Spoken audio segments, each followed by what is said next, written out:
Commission ya Wakfu na Mali ya Amana ni Engineer Madina. Lakini pia isitoshe, waheshimiwa wetu masheha wa shehia zetu hizi, ambapo Mji Mkongwe ndiyo ambayo shehia hii zimo, bila kuwasahau wajumbe wetu wa kamati ya msikiti ya Bamnara, ambapo msikiti huu leo ndio ambao kwa dhamira yake umetuleta hapa. Lakini pia wanaharakati na wadau wa Mji Mkongwe, akiwemo dada yangu mlezi wangu Dr. Narman Jidawi, wageni waalikwa mbalimbali, mabibi na mabwana, assalamu alaikum. Mie kwanza kabisa tuanze kwa kumshukuru Mwenyezi Mungu Mola wa viumbe, ambaye kwa utukufu wake wa daraja ameweza kutusaidia uhai, akatupa uzima na uwezo katika siku hii ya leo, katika muda huu kuweza kukutana hapa na kujumuika pamoja, tukiweza kuzungumzia masuala yale yanayotuhusu kuhusiana na kitu adhimu na muhimu sana cha uzinduzi wa mradi wetu huu wa jiwe na chumvi katika msikiti wetu wa Bamnara uliokuweko katika Malindi.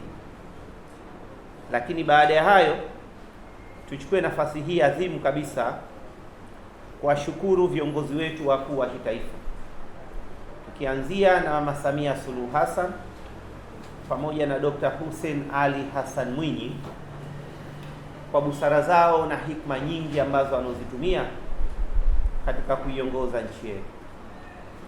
Leo Zanzibar na Tanzania kwa ujumla tuko katika amani, utulivu, mshikamano na maelewano makubwa, tofauti na wenzetu waliokuweko katika mataifa mbalimbali katika dunia. Inapaswa tuwashukuru sana na tuwapongeze na tuseme asante sana.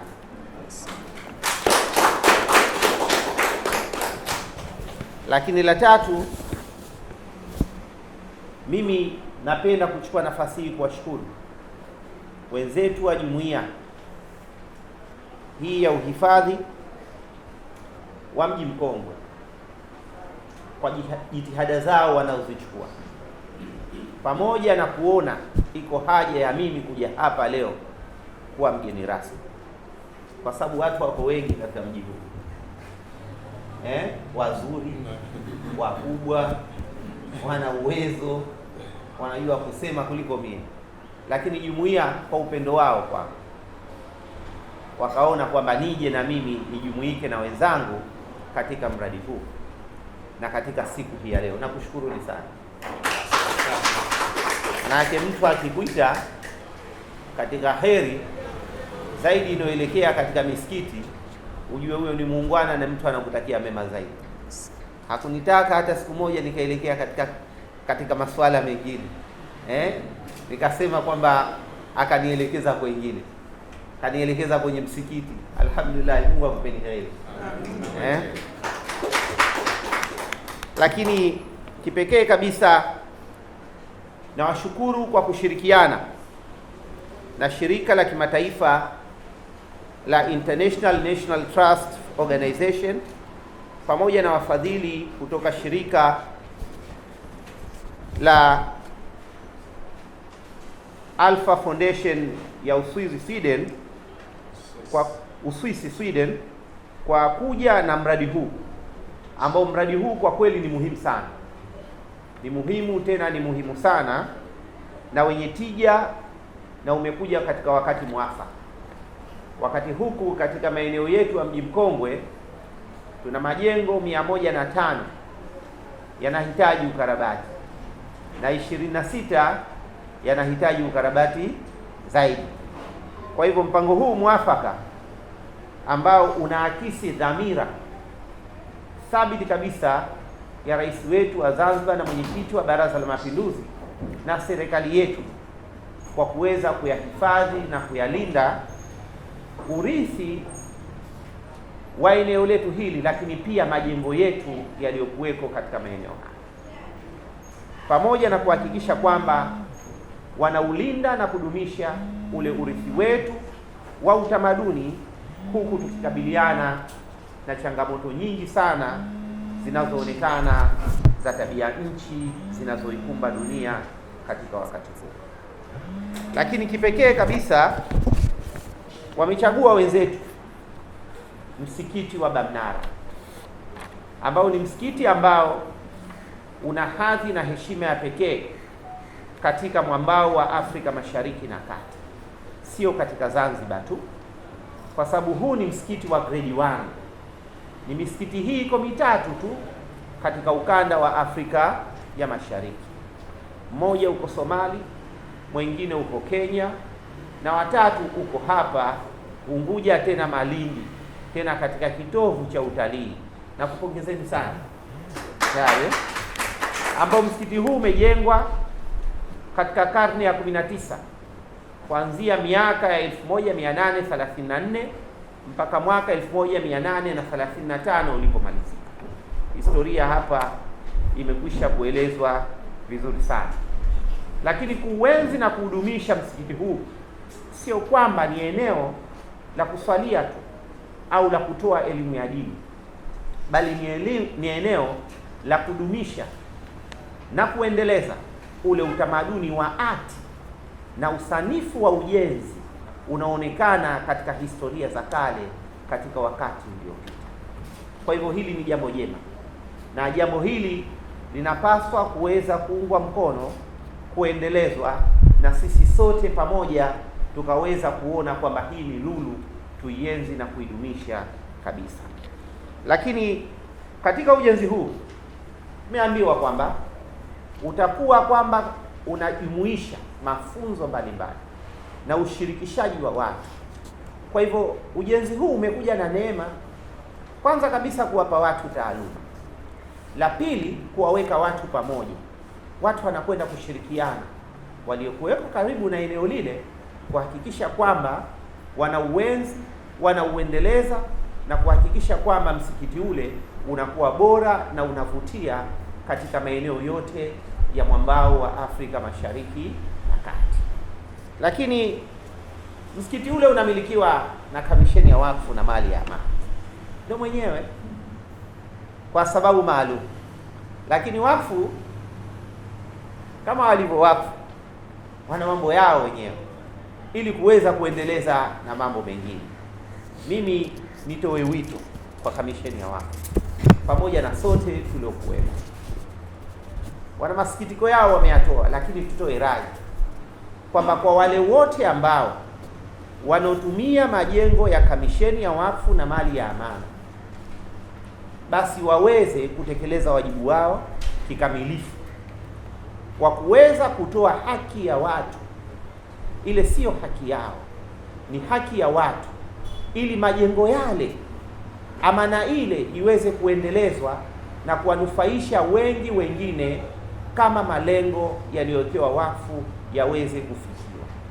Kinyume na hapo, watu wale wanaotumia mali za wakfu pasina kuweza kutekeleza wajibu wao wanapata dhima na jukumu kubwa mpaka kwa Mwenyezi Mungu Mola wa Mbingu. Kwa hivyo hapa Kamisheni ya Wakfu, ondoeni muhali kidogo, chukueni hatua kwa mujibu wa sheria. Kama sheria zilivyo, basi tuchukue hatua, kwa sababu ile mali siyo yenu. Ile mali nyinyi ni wachunga, na mtakuja kuulizwa kwa mlichokichunga siku ya siku. Mkija mkisema kule kwamba tulikuwa tuna muhali, sijui kama Mwenyezi Mungu atatuacha. Kule kutakuwa hakuna wakili, tutakuja kupata adhabu ambayo hakuna muombezi tena. Kwa hivyo tuwaelimishe watu waweze kutoa haki ya watu kabla ya sisi kuweza kuchukuliwa na kufikishwa kwa Mwenyezi Mungu. Kwa hivyo hapa msifanye muhali. Najua watu watakwambieni kwamba twende tukakae wapi, manake hatuna pa kwenda, mnatufukuza. Lakini je, uko tayari kuadhibiwa na Mwenyezi Mungu, kupata adhabu ya kwa Mwenyezi Mungu kuliko ya hapa? Hilo ni jambo la msingi kabisa. Kwa hivyo ni lazima wale wote ambao wanaodaiwa na Kamisheni ya Wakfu na Mali ya Amana waweze kulipa haki ya watu, ile ni amana ya watu. Kwa sababu kuna mtu anaambiwa alipe shilingi 40,000 au 30,000, anakaa nazo mpaka zinafika shilingi milioni 10, milioni 5. Jamani, basi hata hatuoni. Akija akiguswa huyu anapiga kelele, unatuonea, unafanya hivi. Lakini wewe huna huruma hata kwa Mwenyezi Mungu, hata kwa wale waliokupa mali yao. Kwa hivyo huruma ina pande mbili, kuna haki pamoja na nini, na wajibu. Kwa hivyo tutekeleze wajibu wetu kwa kulinda haki ya watu. Kwa hivyo wale wote ambao wanatumia majengo ya Kamisheni ya Wakfu na Mali ya Amana watekeleze wajibu wao ili kulinda haki za watu ambavyo zinavyotakiwa. Lakini mengi tayari humu yameshazungumzwa kuhusiana na mradi huu. Mimi niweze kusema tu, napenda kwa mara nyingine kutoa shukrani zangu za dhati kabisa, wakati kwamba wananchi watashirikishwa na kuona kwamba msikiti ule ni wao, kazi zile ni zao. Hapa tuweze kusema kitu kimoja, kwamba mradi huu wakati unakuja katika eneo la Malindi, basi mimi nitoe rai na hapa tutoe msisitizo. Kuna kazi ambazo zinazoweza kufanywa na watu wa Malindi, wapewe watu wa Malindi kwanza. Kama kuna kazi ambazo si za kitaalamu sana, wanapaswa hawa watu wa Malindi waweze kunufaika nazo, wapeni wale kwanza, ili baadaye tuweze kutizama katika sehemu nyingine. Sadaka huanzia wapi? Nyumbani. Sasa msikiti uko wapi huu? Nyumbani. Sasa nyumbani ni nyumbani. Lakini kwa dhati napenda niushukuru washirika wote waliochangia na kuhakikisha kwamba mradi huu unakuwa na unaweza kutekelezwa vyema, hasa wale washauri elekezi ambao watakaopewa kazi hii waweze kutushauri kwa uthabiti kabisa, kwa uhakika, na uweze msikiti huu kuweza kumalizika kwa muda ambao uliotakiwa, na usije ukawa tena una variation. Kwa hivyo mshauri elekezi aweze kutushauri vyema, isije ikafika wakati kwamba anakuja yeye na mkandarasi tena mambo yanakwenda vingine, baadaye tunapata loss. Hili hatutolivumilia tayari, hili hatutolivumilia. Nina imani kwamba kupitia mradi huu hatutalinda tu msikiti wa Bamnara, lakini bali pia tutaweka mfano bora wa juhudi za jumuiya yetu ya uhifadhi wa mji Mkongwe. Jumuiya hii mimi naiamini sana, inafanya kazi zake nyingi muhimu na kimya kimya sana. Kwa mara ya mwanzo mimi waliweza kutunufaisha katika jengo letu la skuli hapa. Walitengeneza ule mlango na wakatia yale matovu yale katika hali ya ustadi wa pekee kabisa. Fundi Juma alikuwepo. Alikuwepo. Walifanya kazi nzuri kabisa, na wanafanya kazi kwa uhakika na kwa umakini wa hali ya juu kabisa. Kwa hivyo mimi nikupongezeni, lakini sifa hii msije mkaiharibu. Muiendeleze. Tayari isije ikawa yale maneno ya Waswahili wanaosema mgema akisifiwa. Kwa maneno haya machache sasa niseme na nitamke kuwa sasa natangaza rasmi kuwa mradi wa Salted Stone Adaptation Heritage for Changing a Climate tumeuzindua rasmi. Asante sana.